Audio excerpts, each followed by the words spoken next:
Good morning students. आज हम भारत का भूगोल सीखेंगे। क्यों सीखेंगे हम भारत का भूगोल? क्योंकि हम भारत के बाशिंदे हैं, जिस देश में रहते हैं, मातृभूमि है भारत। तो यहाँ पर किस प्रकार की भूगर्भिक संरचनाएं पाई जाती हैं, किस प्रकार की चट्टानें पाई जाती हैं, किस प्रकार की भौतिक विशेषताएं पाई जाती हैं, किस प्रकार की वनस्पतियां पाई जाती हैं, किस प्रकार के लोग यहाँ पर पाए जाते हैं, उन सब चीज़ों का जानना हमारे लिए बहुत आवश्यक है। और इसलिए यह आवश्यक है कि हम भारत का भूगोल सीखें। यह विषय न केवल आपके एकेडमिक में, जो आपका एकेडमिक स्तर है, जब आप बीए या एमए कर लेते हैं उस दौरान इम्पोर्टेंट होता है, अपितु इसके बाहर जब आप कंपटीशन की तैयारियों में जाते हैं तो वहाँ पर भी यह बहुत एक महत्वपूर्ण भूमिका निभाता है। भारत विश्व का एक बहुत ही अनोखा देश है, क्योंकि विश्व की प्राचीनतम महाद्वीप अंगारा लैंड और गोंडवाना लैंड हमारे यहाँ मिलन स्थल है। इन दोनों महाद्वीपों का, अंगारा लैंड और गोंडवाना लैंड, दोनों का मिलन स्थल है भारत। ये किसके पार्ट थे? दोनों पेंजिया के भाग थे। जो आपका सबसे प्राचीनतम महाद्वीपीय भाग था, पेंजिया महाद्वीप था, जिसमें सारे महाद्वीप जुड़े हुए थे। जब पेंजिया का विभाजन हुआ तो इसके दो पार्ट बने। इसका उत्तर का भाग अंगारा लैंड कहलाता है और दक्षिण का भाग गोंडवाना लैंड कहलाता है। इन दोनों का मिलन स्थल है भारत। दुनिया में ऐसी भूमि या ऐसा देश कोई नहीं है जहाँ पर दोनों प्रकार के महाद्वीपों का मिलन होता हो। इसके अतिरिक्त यहाँ पर उच्चावचीय विषमताएं बहुत अधिक हैं। एक तरफ ऊंचे पहाड़ हैं, दूसरी तरफ पुराने पठार हैं, घाटियां हैं, मैदान है। इसके अतिरिक्त जलवायु की दृष्टि से देखें तो भारत को युवा सूरज का देश कहा जाता है। युवा सूरज का देश किसे कहते हैं? यंग सन वाले देश कौन कौन से हैं? युवा सूरज के देश उन देशों को कहा जाता है जहां पर सूर्य लंबवत चमकता है, यानी कि कर्क रेखा और मकर रेखा के बीच में जो देश आते हैं, उष्णकटिबंधीय जलवायु क्षेत्र में जो देश आते हैं, उन देशों को युवा सूरज का देश कहा जाता है। क्यों? क्योंकि यहाँ पर सूर्य की किरणें लंबवत चमकती हैं। भारत को भी युवा सूरज का देश कहा जाता है। युवा सूरज के देश होने के साथ साथ यहाँ पर बर्फीली हवाएं भी चलती हैं। उसी समय, जिस समय आपके यहाँ सूर्य बिल्कुल कर्क रेखा पर चमक रहा होगा, मध्यवर्ती राजस्थान, गुजरात, मध्य प्रदेश और झारखंड वाले क्षेत्रों में चमक रहा होगा, उसी समय हिमालयी क्षेत्र में बर्फीली हवाएं भी चल रही होंगी। विश्व की सभी प्रकार की वनस्पतियां, भूमध्य रेखा से ध्रुवों की ओर जो वनस्पतियां उगती हैं वो हमारे यहाँ पाई जाती हैं। सभी प्रकार की मृदाएं हमारे यहाँ पाई जाती हैं। यही नहीं, विश्व की हर प्रकार की प्रजाति भारत में पाई जाती है। हर प्रकार के विचार, लोग एवं संस्कृतियाँ, धर्म यहाँ पर विचरण करते हैं।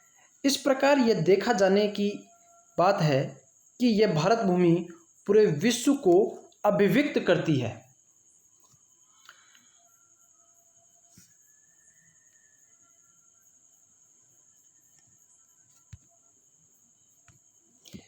इतनी अधिक विविधताओं वाला देश एक महाद्वीप ही हो सकता है, क्योंकि इतनी अधिक विविधताएं, चाहे वह मानवीय दृष्टिकोण से हों, चाहे वह जलवायुगत दृष्टिकोण से हों, चाहे वह भूगर्भिक चट्टानी दृष्टिकोण से हों, किसी महाद्वीप में ही पाई जा सकती हैं। एक देश में इतनी अधिक विविधताओं का पाया जाना संभव नहीं है, लेकिन भारत में पाया जाता है।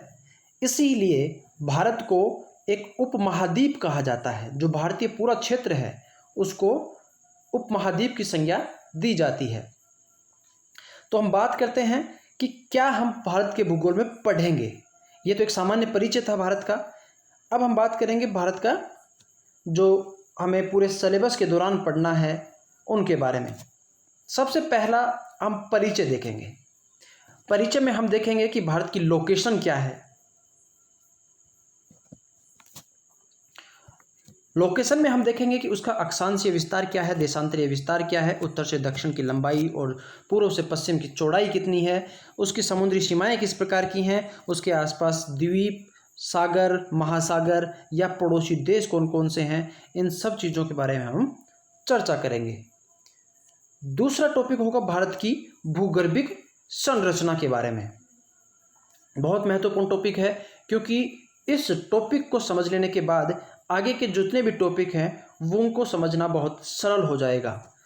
भारत की भूगर्भिक संरचना में हम पढ़ेंगे कि भारत के कौन सा भाग सबसे पुराना है, सबसे नवीनतम भाग कौन सा है, उनका निर्माण किस कालखंड में हुआ, इन सब चीज़ों के बारे में हम पढ़ेंगे।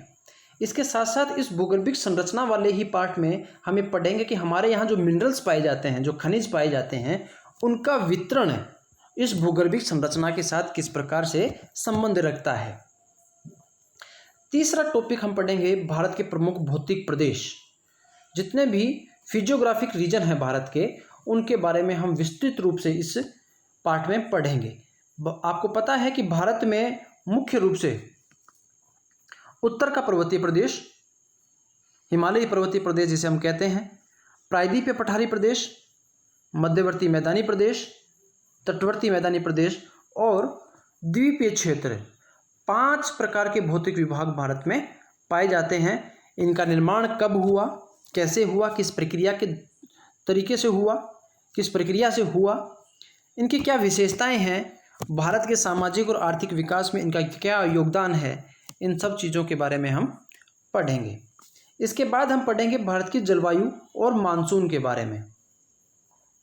जलवायु किस प्रकार की है और मानसूनी जो पवनें हैं वो किस प्रकार से उनका मैकेनिज्म है, किस प्रकार से ये भारत में आती हैं, किस प्रकार से वर्षा का जो पैटर्न है वो इन मानसूनी पवनों के प्रभाव में आता है, किन किन क्षेत्रों में मानसून का प्रभाव अधिक रहता है, कहाँ पर इसके कारण वर्षा की मात्रा अधिक पाई जाती है, कहाँ पर कम पाई जाती है, इन सब चीज़ों के बारे में हम पढ़ेंगे। साथ ही साथ हम पढ़ेंगे कि मानसून जो है भारत की अर्थव्यवस्था को किस प्रकार से प्रभावित करता है। 5वां पार्ट हम पढ़ेंगे इसी में मृदा के बारे में। इंट्रोडक्शन में आपने देखा था कि भारत में विश्व की लगभग सभी प्रकार की मृदाएं पाई जाती हैं।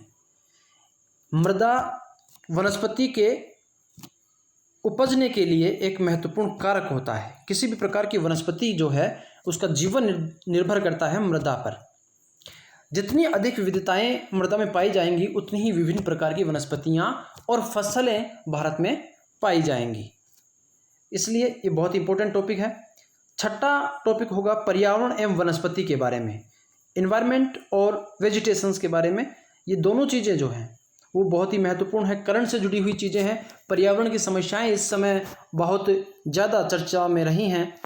वनस्पतियों का पैटर्न किस प्रकार का है, वनस्पतियां किन क्षेत्रों में कैसे पाई जाती हैं, किन कारकों पर निर्भर करती हैं, इनके बारे में भी हम बात करेंगे।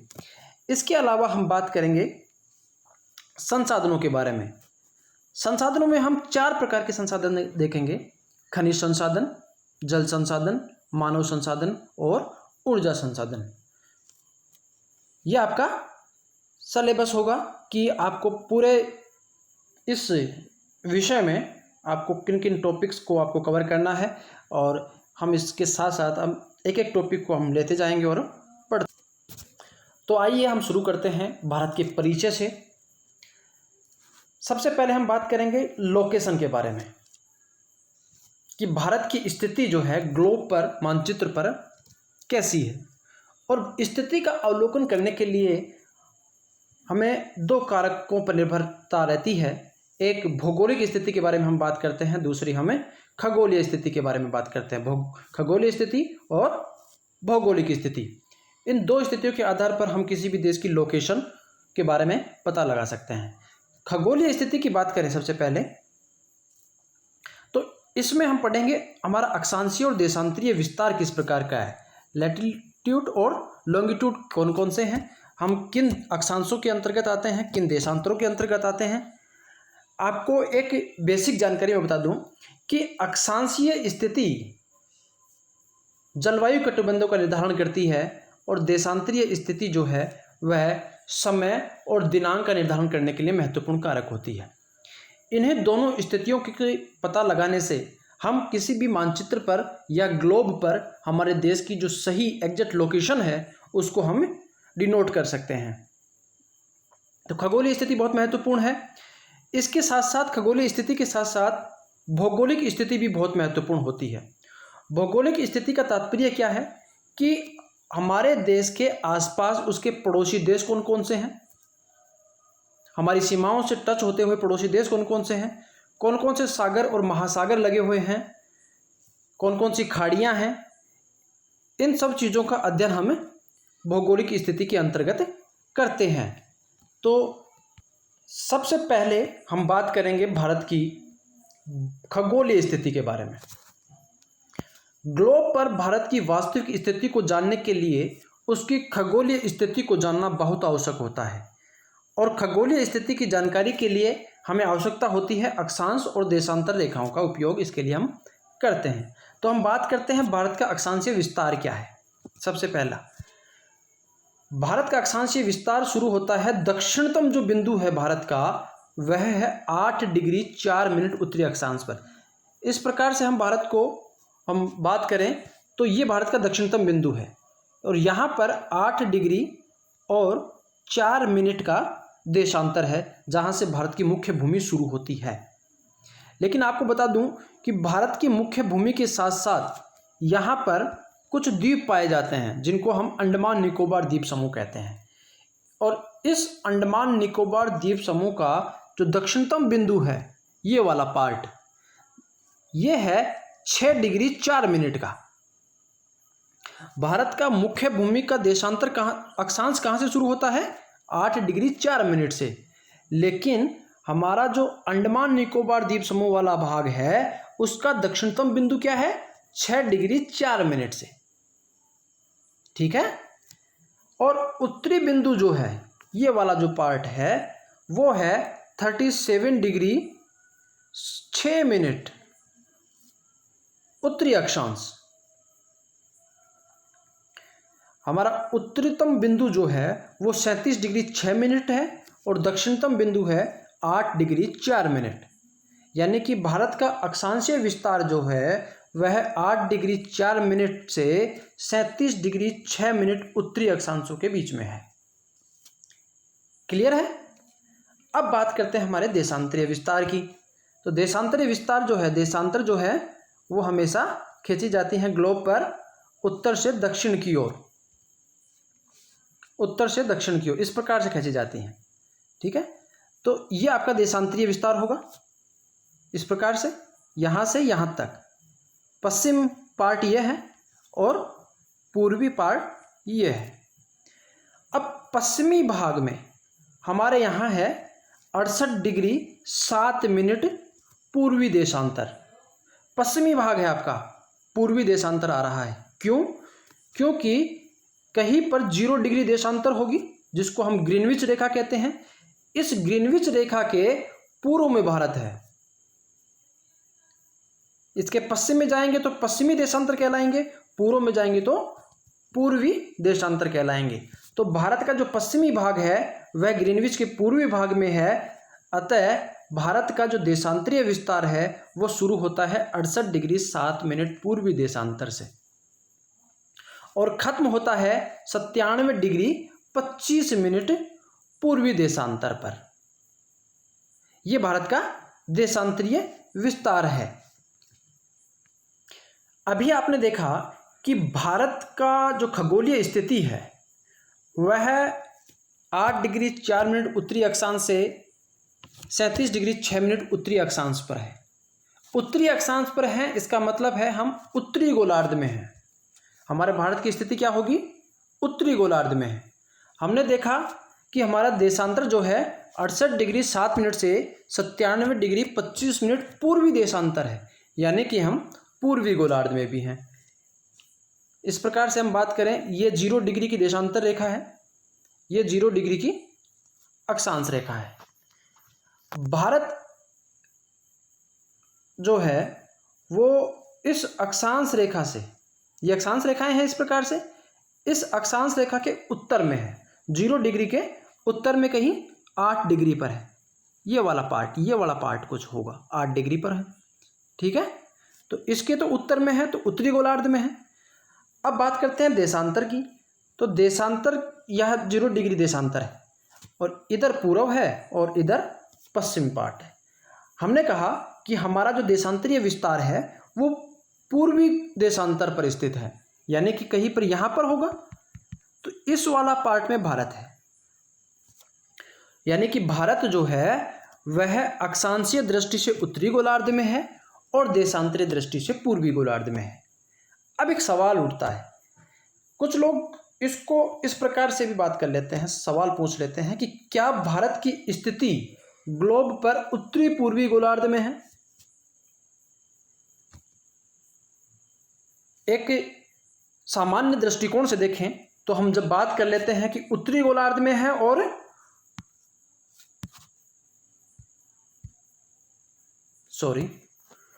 पूर्वी गोलार्ध में है, उत्तरी गोलार्ध में है और पूर्वी गोलार्ध में है। लेकिन हम इसको एक साथ यदि देखते हैं कि भारत उत्तर पूर्वी गोलार्ध में है तो ये गलत हो जाता है। क्योंकि गलत क्यों होता है? पृथ्वी पर 4 गोलार्ध हैं, उत्तरी गोलार्ध, दक्षिणी गोलार्ध, पूर्वी गोलार्ध, पश्चिमी गोलार्ध। लेकिन यहाँ पर हम बात कर रहे हैं उत्तर पूर्वी गोलार्ध की। तो ऐसा तो कोई गोलार्ध होता ही नहीं है, उत्तर पूर्वी नाम का कोई गोलार्ध होता ही नहीं है। तो आपसे कोई सवाल पूछ ले कि भारत की स्थिति ग्लोब पर उत्तर पूर्वी गोलार्ध में है, तो आप क्या कहेंगे कि नहीं, भारत की स्थिति उत्तरी पूर्वी गोलार्ध में ना होकर के उत्तरी गोलार्ध और पूर्वी गोलार्ध में है। उत्तर पूर्वी गोलार्ध में क्यों नहीं है? क्योंकि इस प्रकार का कोई गोलार्ध होता ही नहीं है। क्लियर है? ठीक है। अभी आपने देखा कि भारत का अक्षांशीय विस्तार क्या है, देशांतरीय विस्तार क्या है, कौन से गोलार्धों में भारत स्थित है, इन सब चीज़ों की चर्चा हमने कर ली। अब हम बात करते हैं भारत के अक्षांशीय और देशांतरीय विस्तार की और भारत की लंबाई और चौड़ाई की।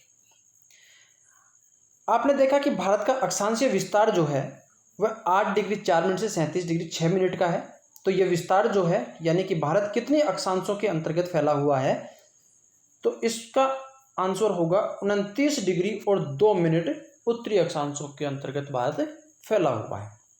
इसी प्रकार से देशांतरीय दृष्टिकोण से देखें तो भारत का विस्तार जो है वो 29 डिग्री 18 मिनट पूर्वी देशांतरों में व्याप्त है। इससे पता चल रहा है कि भारत का अक्षांशीय विस्तार और देशांतरीय विस्तार लगभग समान सा है। आपसे सवाल पूछा जा सकता है कि भारत का अक्षांशीय विस्तार अधिक है या देशांतरीय विस्तार अधिक है, तो आपका आंसर क्या होगा? भारत का देशांतरीय विस्तार अधिक है। लेकिन सामान्य दृष्टिकोण से देखें तो दोनों में बहुत ज़्यादा अंतर नहीं है। अब हम बात कर लेते हैं कि भारत की लंबाई और चौड़ाई क्या है। तो लंबाई की बात करें, उत्तर से दक्षिण की जो लंबाई है उसकी बात करें तो वह 3228 किलोमीटर की है। 3228 किलोमीटर की लंबाई है और चौड़ाई 2933 किलोमीटर की है। अब एक सवाल उठता है कि भारत का अक्षांशीय और देशांतरीय विस्तार जो है वो लगभग समान है, परंतु लंबाई और चौड़ाई में अंतर क्यों है? ये सवाल बहुत महत्वपूर्ण है।